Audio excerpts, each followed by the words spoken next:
Michael Steers, who is the commander of the Village of Lincoln Heights Patrol.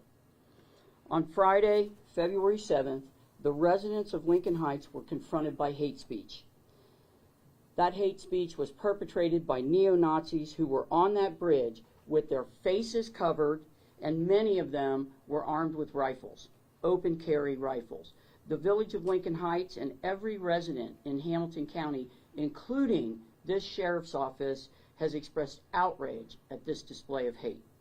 It is absolutely understandable that the residents of Lincoln Heights are outraged, as am I, and many elected leaders and officials and residents of Hamilton County.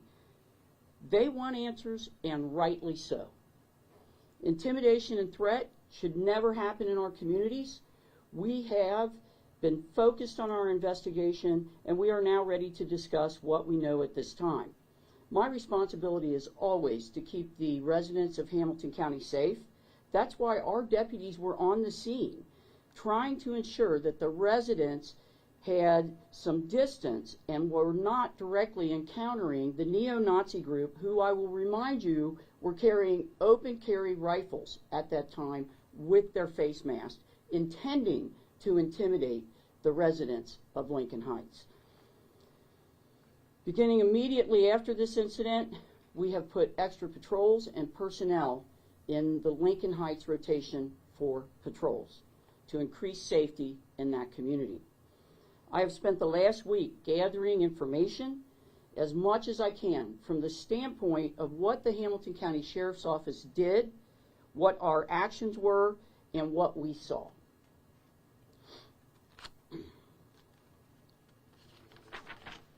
It's very important that the residents of Lincoln Heights hear from me. This intimidation is a threat to our community and should never happen.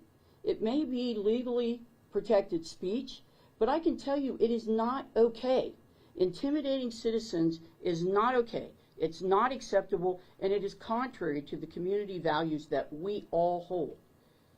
I will point out that this tactic of intimidation by neo-Nazis is very orchestrated and planned. Their objective is to make people so angry that people will confront them, will want to physically confront them because they are so outraged. And then the neo-Nazi group can then injure people, shoot people, and claim self-defense. This is a tactic that they use and train for. I've contacted the FBI. I've spoken to the special agent in charge of the Cincinnati office at the FBI. I've contacted the Ohio Bureau of Investigation, and I've also contacted our prosecutor, Connie Pillage.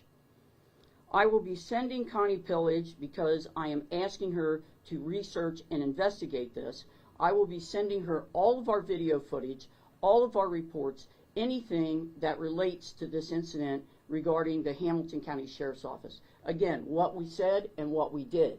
Connie Pillage's office has agreed to research and investigate legal and constitutional issues that may apply here. And our Internal Affairs Unit will also be conducting an administrative review.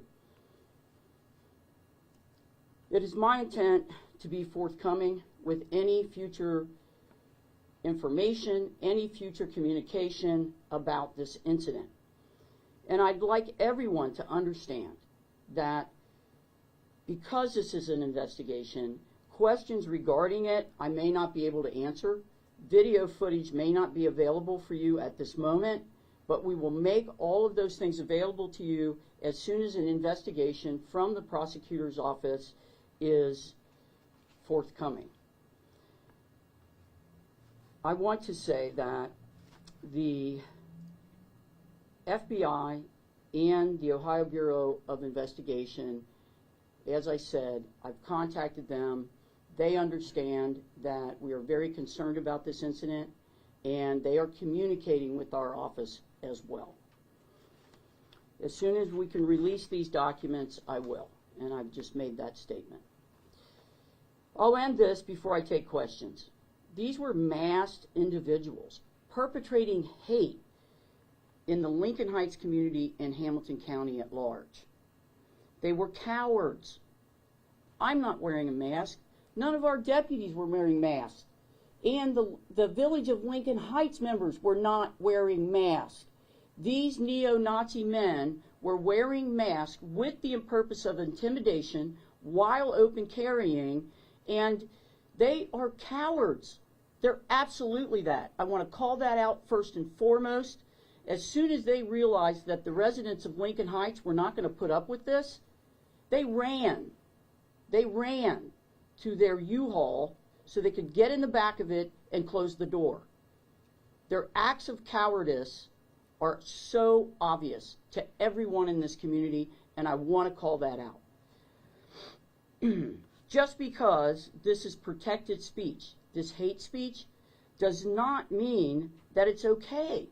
And I am calling on the legislatures in Ohio to make it a crime to wear a mask for the purpose of intimidation while open carrying a weapon. I'm calling on the Ohio legislature to give us options, to put some laws in place so that we can take action on these individuals, so we can identify them, so we can prohibit them from wearing masks, so that we can confront this hate speech in an appropriate and concise way. That's the legislature of Ohio's responsibility, and those men and women up there in Ohio need to step up and get it done. Now I will take questions. Sure. Thank you. Is it possible for this investigation to take course if we don't know the identities of the Nazis who were on the bridge? I mean, based on previous statements, it sounds like no identification information was collected, so are charges even being considered about being brought against them? Can you talk about that? I can address it in this way.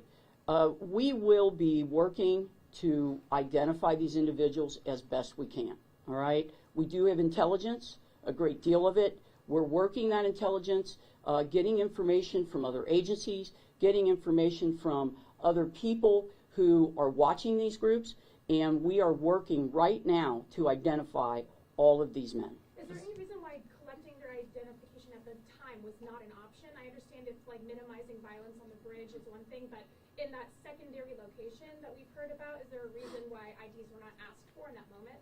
We were not in the secondary location, so I cannot comment on that.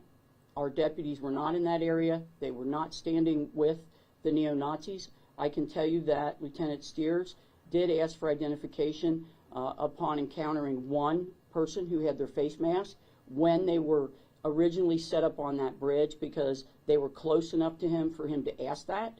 The one person denied. They denied showing their identification. To that point, Sheriff, real quick, the idea of communication sharing, I guess, because if you tease this out in retrospect, and it's all retrospect at this point, the thought might be, well, could someone have notified State Patrol or Cincinnati Police once the U-Haul starts heading south after being, what some people say, escorted by the Evendale officer, and then a larger contingent could have pulled them over and said, like, hey, you're in the back of a U-Haul, this can't be legal. Talk through that, and it sounds like, I get that you guys were not in Laughlin. Was anybody telling anybody else to go be on the lookout for these people? So what I can address is this. Immediately upon realizing from the Hamilton County Sheriff's Office that this hate group, these neo-Nazis, were on that bridge, we put calls out to all the different agencies. We put calls out to Cincinnati to notify them. We had our units on standby. We had people coming, lights and siren, so that we could get the drone up in the air and get footage that way. So everyone was notified upon us seeing this. Now, where the truck went after that, we were not there. We're not knowledgeable about that, so I cannot comment on that. Sheriff, what do you think about the fact that these people came from out of town and came into Ohio from out of state? Say that again, I'm sorry? Sheriff, what do you think about the fact that it's possible that these people came from out of Ohio, from the Nashville area? It might be affiliated with larger groups. I do think they came out from some other area rather than Cincinnati. I think they did that because they wanted to target and intimidate people in Hamilton County. And that's exactly why we're holding this press conference. We will not stand for this. We're going to know where they came from. I promise you that when we talk about our intel and communicating with other law enforcement people. But I do believe that every one of them came from some other region to be here to perpetrate this hate. In terms of the U-Haul, they rented a U-Haul. How hard is it to identify based off them renting a U-Haul, who they are? Do you have access to those records? Have you requested those records? And also, in terms of this group, you can identify specific individuals, but are you able to identify what sect or part or type of neo-Nazi group, white supremacist group that they're a part of exactly? You know, we first of all address the U-Haul. We do not have any specific intel on that U-Haul, okay, as far as where it was rented from. Someone might even own it. I don't even know. We're working on that. That is what we're working on, to trace that down. The next part of your question regarding, I'm sorry, say it again. In terms of, we know that they're obviously neo-Nazis. Oh, yes. In terms of, do we have a specific So, sect or group that they're part of? we don't know that they are connected to any organized groups of neo-Nazis. You know, the assessment is, and that's all we can do, is assess what we have right here at the moment. This is a group of men who are intent on intimidation and hate tactics, etc. And, you know, by all accounts, it's a small group, and I'm not going to give them any satisfaction in saying that they have any kind of larger affiliation with anyone. It's a bunch of cowards that came into our community, masked their faces, and tried to intimidate people. Sure. Investigation into the possible. Go ahead, over here. Yes. Me? Yes, ma'am. Sorry. You mentioned extra patrols in the area, kind of beefing up the response there. Can you elaborate more on that, what that's going to look like? And also, just my second question would be, if this group ever decided to return to this area, what would you say to them if they were considering that? So the patrols in that area, we've added an extra car, we've added extra personnel. I cannot give you details because obviously security is of the utmost here. And then the second part of that is if they come again, we will not be surprised, okay? Law enforcement will not be taken by surprise. We are ready, we're getting ready, we're going to be ready, and not only are we getting ready, but we are going to train community members, community leaders. We're going to have those discussions. What do we do if this happens again, all right? What do we do? How do we react? And what is the best way, and this is the most important thing, to keep the residents of Hamilton County safe? So we are making plans. We are certainly not going to be caught off guard or surprised by this event.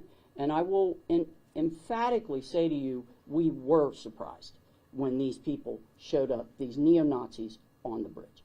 Sheriff, you acknowledged during last week's town hall that residents have decided to take up their own arms to protect the community. Are you aware that they're stopping passersby and only letting certain people through, and is that legal? I have no idea.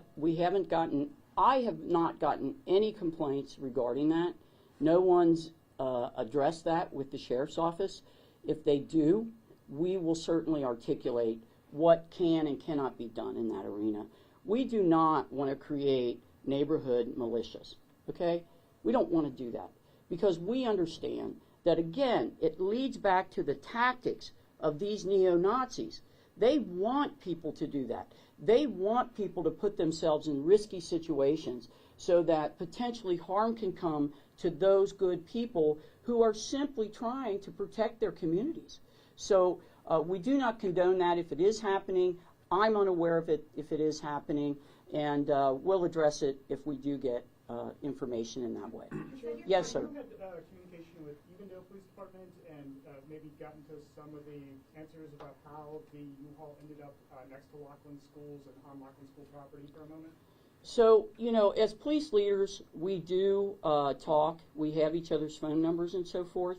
But what I can say at this time is any actions that the Evendale officers took have to be addressed by the Evendale Police Chief, because I have no knowledge.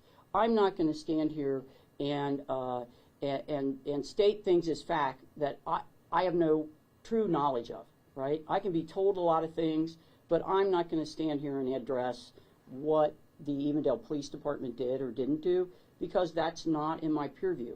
I am the Sheriff of Hamilton County, but I am in charge of my road patrol and the areas that my road patrol patrol. We have 42 agencies in Hamilton County that are police agencies, and we have to respect each other's boundaries, or there would just be chaos. Speaking of like kind of collaboration between different agencies, is there any investigation into whether the folks that were involved in the Nazi demonstration in Lincoln Heights are involved in the vandalization of the Jewish cemetery that took place last year? We don't have any direct knowledge of that. As I said, there are groups who are tracking these actions.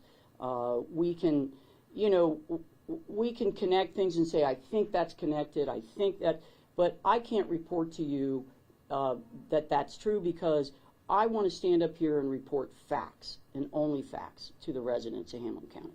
Sheriff, would it be the fact that Prosecutor Pillage may be getting involved here to review, and to your point, it's well taken that you're in charge of this agency and there are other entities at play here, which obviously lent to the confusion a week ago Friday. Mm-hmm. Will the prosecutor have an ability maybe to have better input from Evendale versus a sheriff versus Laughlin, etc.? I know Laughlin's chief has said they didn't know the U-Haul was there until it was gone, but talk about what your expectation is relative to the prosecutor getting involved.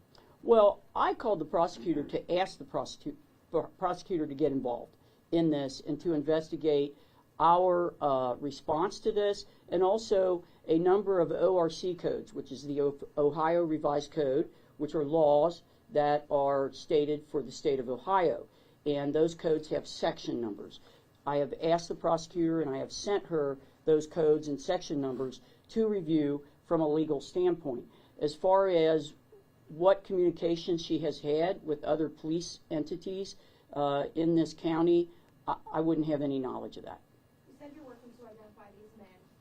If you do, then what? I mean, are there charges that can be filed? What are you kind of hoping comes out of identifying? Well, it is important that we identify them because, as I said, there are certain groups that want to keep a tab on who these guys are, where they're going, and that kind of thing.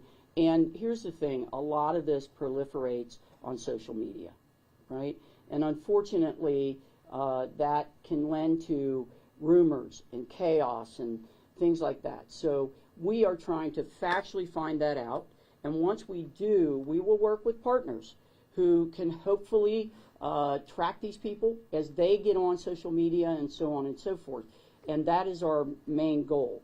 We will be hearing from the prosecutor's office as far as anything we can do after the fact. And is it possible, because they were on, essentially school grounds with weapons, that if there's no other charges, there could be some charges for that? I can't speak to the school grounds and them being on there with weapons. That is something that has been discussed. Again, we were not there. That's not our body cam footage. I don't have access to it. I absolutely want the prosecutor to ask for that information, and I'm sure she will, and then it will be determined what that can be from that standpoint. You mentioned that you wanted that state lawmakers to craft some sort of legislation that would prevent masked, armed demonstrators from, threatening people through demonstrations. How do you think that the Republican-dominated State House would be able to do something like that does not also have broader implications on other types of protesters, be it people who are in that Free Palestine movement, Black Lives Matter? I mean, there's a lot of different protests happening in a lot of different ways and reasons right now. The key factor here is intimidation. Their intent was to intimidate. Look at those masks they were wearing, okay? They had teeth, they just looked, horrific in that way, and they were designed, that mask was designed to be intimidating, and that's the key word here. And as far as the Ohio legislature and the men and women that are making laws for Ohio, I'm asking them to step up. They say all the time, we support the police. We support the police. Well, if you support the police, do something. Do something. Do something that increases the safety of the citizens in Ohio and, quite frankly, all over the nation. This proliferation of guns, this let's all open carry, nobody has to carry a license to carry, all of these regulations had been put into place to keep citizens safe. And now they've wiped away all of that, but they support law enforcement. I don't believe it, quite frankly. I don't believe it. If you support law enforcement when you're not running for election, let's get on it and get something done so they give us the tools to do the right thing and bring these people to justice, any hate group to justice. Sheriff, real quick, one tool I would argue that has at least been publicized in the past, I'm not sure how active it is now, is the Fusion Center, for example, monitoring social media, understanding what may be coming our way, helping when other things happen. And I know Commissioner Alicia Reese has sent a letter to many agencies saying about the Emergency Management Agency, what was their role in this? Were they have any foreknowledge? Fusion Center play a role in this? Would this have been like looking for a needle in a haystack with people chattering online about going to Cincinnati and showing up, or should somebody have seen that coming? What we have in our department is the Fusion Center Plus, all right? We have an intelligence unit that is very prolific in the way that they are interpreting and tracking criminals in lots of arenas, right? We are using technology that involves drones so that we can deploy them off the top of buildings. That's coming from our intelligence agency. We have Fusion Plus. The Fusion Center, I can't speak for them. They do not represent this agency in the fact that they are managed by the Cincinnati Police. So they will have to answer those questions. I can tell you that Major Aru here, in charge of this agency, has done a tremendous job in tracking crime and helping us in these arenas, and we will be on it. We're not going to be surprised again. Sheriff, shifting gears a little bit, was your administration aware of the initial report about an alleged attack against a student at Taylor Middle School? And is your office doing anything to follow up if that report was handled correctly? We're not answering the Taylor questions, not today. We'll keep it. Okay, yeah, because I've been focused on this event, so I have not addressed or heard about. I'd have to get more information to answer that. Come to me, David, or Taylor, or anyone else. But any Yes. other questions Sure. about?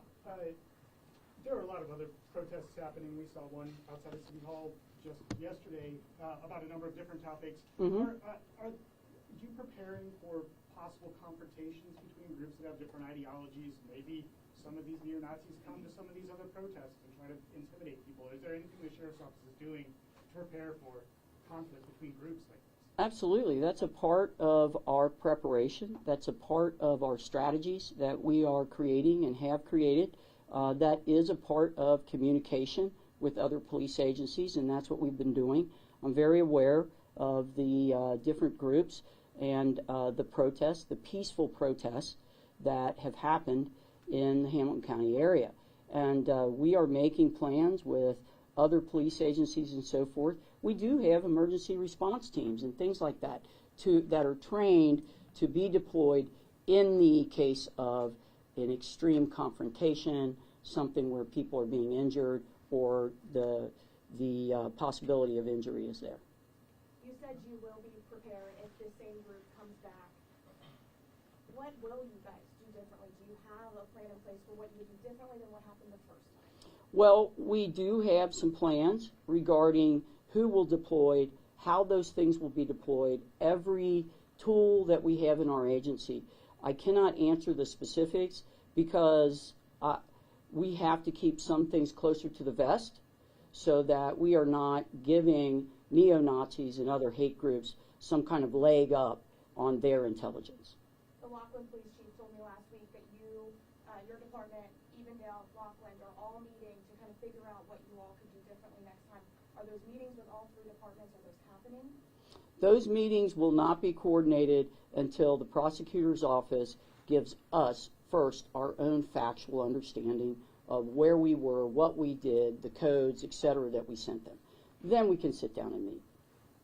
You know, we saw counter-protesters in Lincoln Heights, respond to this event on the overpass very quickly, and it really wasn't until the counter-protesters arrived that there was kind of this back and forth with police, which made the counter-protesters believe that the police were protecting the Nazis on the bridge. What message do you have to folks who may find themselves quickly responding to another Nazi demonstration as a counter-protester? What information would you want them to know and have on hand before they arrive at something like this to know how to keep the situation safe for everyone involved? What I want them to be very mindful of, and please think about this, the tactic of these hate groups, of these neo-Nazi groups, is to draw the outrage from average citizens, people who are surprised by their presence, and they're hoping that someone will confront them in an aggressive way. They're actually hoping that because they are wearing firearms. They are carrying firearms. And I got to tell you, if you confront them, grab onto them, threaten them in some way that they feel they can use self-defense to injure you, all right, or kill you, quite frankly. And that is what our deputies were, they were using every bit of skill they had to keep those residents apart, because those neo-Nazis, we know, are asking for trouble. They want you to confront them. They want the ability to say, well, I was acting in self-defense. And we're not going to give them that. And that's what I'd ask community leaders to be mindful of. In the meantime, as the investigation is ongoing, we've talked to residents, this has taken an emotional toll on them. What can be said to put those residents at ease? Residents of the communities who did have that happen, showing up to support the village, or Lincoln Heights and whatnot. What can be said? Well, what I would ask them to do is to help us all become more united. The more united the community is with our police agency, the better we stand a chance of having an organized and correct response to this so that people aren't injured. We want to unite all of Hamilton County against this hate. We want to make that known. Hundreds of thousands of people. I want every 800,000 people that live in Hamilton County to have the knowledge that I need to connect with my neighbor. I need to help my neighbor. I need to support my neighbor. Because when the neo-Nazis come for minorities, when they're done with that, they're going to come for some more minorities, and they're going to decide who the minority is. So I want everybody to unite. I want to communicate as much as we can to all the communities, and our strength is in our numbers. Our strength is in our ability to care about each other. One more real quick, and that's One the after last Todd. for me. One after Todd, yeah. A colleague of mine who's, I'm a white guy, different station in life, made the point that historically it makes sense that this would have happened here in Lincoln Heights, and that interstate, this is a logistics thing. Mm-hmm. And I don't, this is a delicate thing to think about, but maybe not in Avondale, another historically black community, because it's harder to get in and get out, and these people obviously wanted to hit the road, and, is that a fair thing to think about, and it makes Lincoln Heights maybe more vulnerable than many other neighborhoods in Cincinnati? Well, two things. One, to your question, yes. When you're operating on an interstate, it is so much easier to get out of an area, to leave an area, and so forth. And I will say again, it exemplifies the cowardice of these men.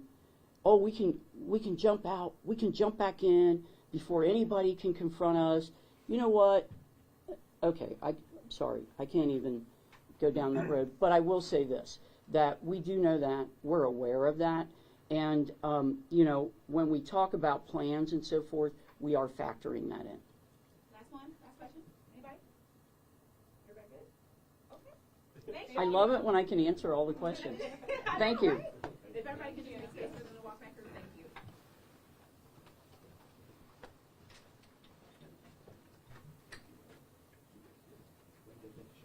Thank you.